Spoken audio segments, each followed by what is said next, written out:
Bueno, abrimos nuestro espacio de medicina deportiva. Ya sabes, para eso acudimos al mejor, acudimos a CANDE, al Centro Avanzado de Medicina Deportiva, en Inacue, el Centro Acuático de Málaga, experto en traumatología, experto en cirugía ortopédica. Es el doctor Vicente de la Varga. Vicente, ¿qué tal? Buenas tardes.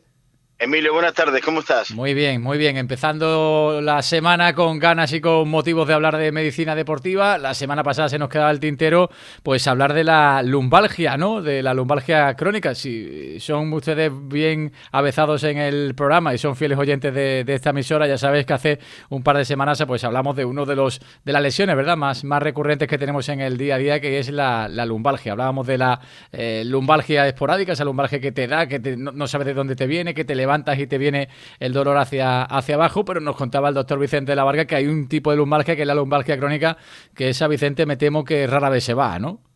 No, no, está claro, y además es más frecuente que la aguda, porque la causa es propia del envejecimiento del ser humano.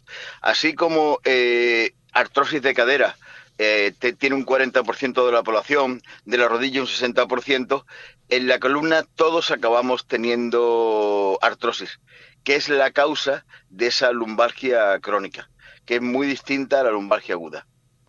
¿Hay algún tipo de tratamiento, Vicente, o si te diagnostican lumbalgia crónica ya estás perdido para siempre?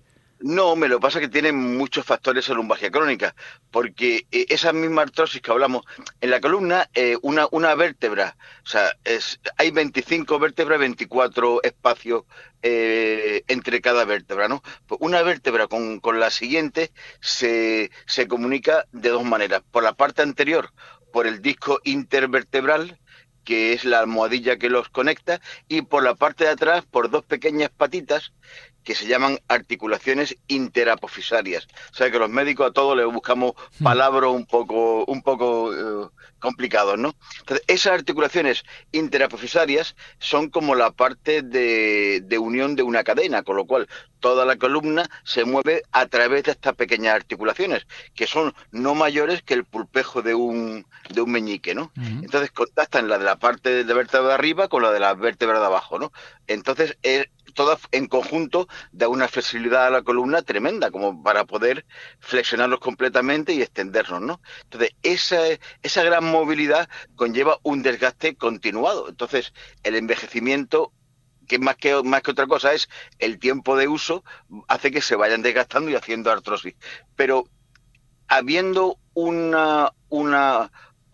desgaste intenso, no en todas las personas los síntomas son iguales. Entonces, hay gente que tiene una artrosis importante en esas vértebras y no tiene grandes síntomas, y hay gente que tiene unos síntomas, unos signos de degeneración muy iniciales y empieza el dolor. Y eso es muy característico de la columna, sobre todo lumbar, incluso cervical, ¿no? Uh-huh. Entonces, no necesariamente el que tenga una artrosis uno avanzada significa que tenga un dolor inconmensurable.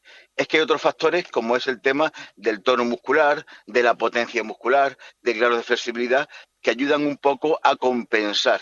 Entonces está claro que aquí que tenga una artrosis mayor y tenga una musculatura de la columna vertebral, cervical, dorsal y lumbar más débil, pues tendrá más dolor. Uh-huh. Aquí se diferencia un poco en la aguda, en cuanto a que hablamos que la causa de la lumbalgia aguda era un espasmo muscular, una contractura muscular, que ahí no estaban indicados los antiinflamatorios porque no había inflamación, y sí los relajantes musculares y el calor.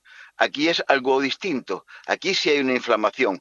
La artrosis, realmente los médicos no sabemos por qué duele la artrosis, porque el cartílago, que es lo que se desgasta, no tiene nervios. Pensamos que lo que duele es el hueso que está por debajo y las partes blandas, los ligamentos, la cápsula articular, que se van deformando, tensionando con esa artrosis.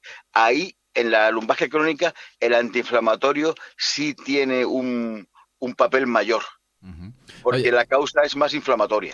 Vicenta, escuchándote, se me vienen dos preguntas a la cabeza. La primera, ¿la lumbalgia está relacionada con la hernia de disco? Y dos, ¿ahí se puede poner algún tipo de prótesis o no?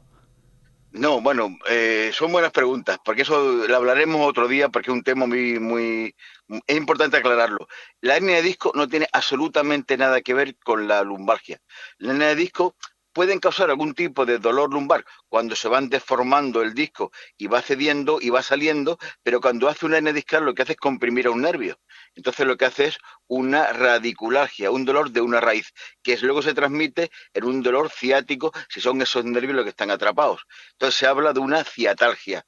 Entonces, una lumbociatalgia es cuando hay dolor lumbar y dolor de ciática, pero generalmente una hernia discal aislada no causa dolor de espalda, o no primordialmente. Y luego, el tema del tratamiento, el fijarlo no es la solución mejor. Eso lo hemos hecho durante muchos años los traumatólogos. O sea, acabar fijando una serie de vértebras con tornillos y con unas barritas para que al bloquear el movimiento desaparezca el dolor. Pero eso conlleva otras complicaciones importantes, que es sobrecargar el resto de la columna, ¿no? Entonces, ahora lo que se está intentando, como en todas las cosas de la medicina, es ir al inicio.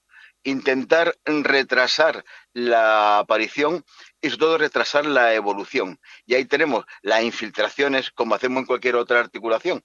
Tú empiezas con dolor, hay una artrosis inicial, pues yo te pincho en esa articulación, te hago una infiltración facetaria que se llama, que lo que hacemos es o bajar la inflamación o intentar regenerarla con plasma y con plaquetas, con terapias biológicas regenerativas, o incluso intentar denervar, matar al nerviecillo sensible que recoge la sensibilidad de esa articulación mediante radiofrecuencia, que es lo que se llama una rizolisis, evitando a toda costa el tener que fijarlas, porque es la opción que tenemos. Así como los discos está empezando a haber prótesis de disco, o sea, algo que limite, o sea, cambia el origen del dolor sin limitar el movimiento. En la parte posterior, en la artrosis facetaria, que es la causa de esta lumbalgia crónica, no hay una solución protésica.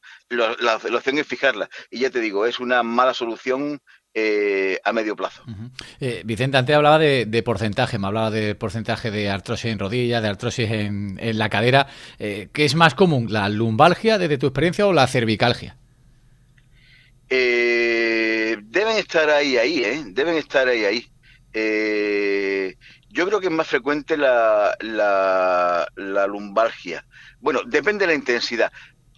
La mayoría de nosotros hemos tenido un dolor cervical leve y muchos no han tenido un dolor lumbar leve, es un poco más intenso. Posiblemente el dolor cervical suave sea más frecuente que la lumbalgia, posiblemente. Porque casi todos lo tenemos por malas posturas, y la gran culpa de eso lo tiene la forma de dormir. Bueno. Lo mejor es en este tipo de casos no cargar saco de papa ni de cemento, ¿no, Vicente? A ser posible, o hacerlo con ayuda. Eso es lo suyo. Con una carretilla mejor que mejor, ¿no? Eso. O con tu cuñado para que sea el que cargue con la... Efectivamente. Así que si tienen una mudanza y tienen lumbalgia o cervicalgia, absténganse, para que mejoren unos profesionales. Eso. O llamen a su cuñado o alquilen uno. Efectivamente. Bueno, pues hemos hablado de la lumbalgia crónica, como siempre lo hacemos en CANDE, en el Centro Avanzado de Medicina Deportiva, con el doctor Vicente de la Varga. Vicente, te mando un fuerte abrazo, muchísimas gracias. Emilio, cuídate de la espalda, un abrazo fuerte.